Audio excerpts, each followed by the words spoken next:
Hello, magandang araw sa ating lahat. Ayan, meron lamang akong ibibigay sa inyo na mga konting paalala na kailangan nating iwasan or dapat nyong iwasan para kayo'y iwas palo kay Master M.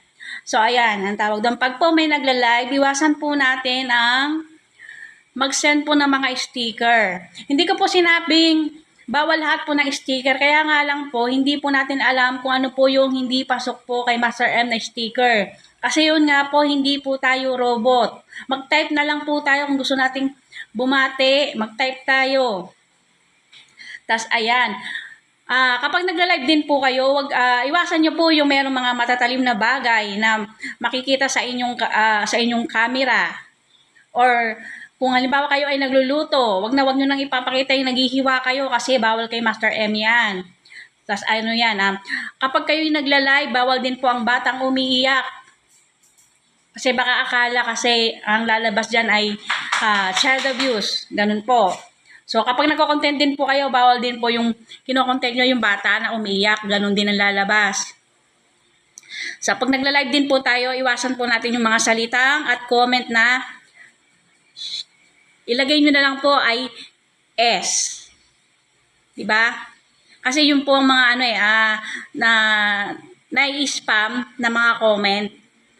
Yan na lang yung initial nila. Yun na lang yung i-comment nyo. Na DS or SD, ganyan.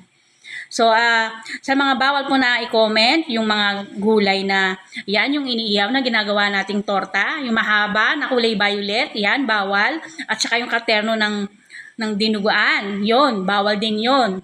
Ano pa? Minsan kahit na alam naman natin, wala namang bawal sa atin, pero pagdating kay Master M ay hindi pasok sa kanyang standards community. So, ayun, ano pa ba yung bawal? Yung ginisang munggo. Oh, kasi bawal din 'yon kasi daw parang daw iniinsulto mo yung taong may sakit na syndrome. 'Yon ang lumabas kung bakit plug content or restrict.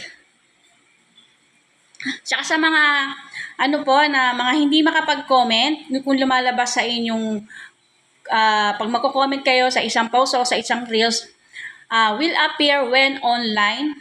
Hayaan lang po natin yan, babalik din po yan. Kasi sa akin, di naman na nag-notify na over ako sa comment eh.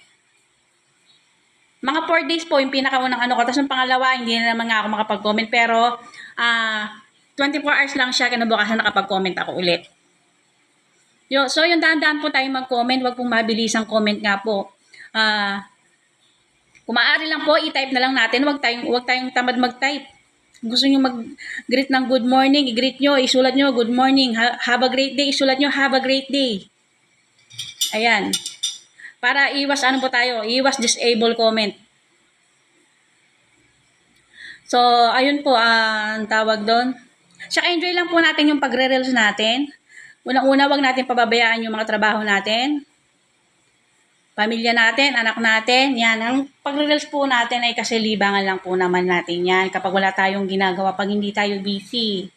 So, yan. Para hindi rin po tayo magkaroon ng hindi pagkakaunawaan sa ating mga pamilya. Kung minsan, mapag-aano nga ang reels dahil daw over sa reels. Kaya saktong reels lang po tayo. Mga sister, mga bro. So, ayun lamang po ang tawag doon. Yan. Sinabi ko lang po yung mga dapat nating iwasan para iwas, follow tayo kay Master M. Yan. Maraming salamat po.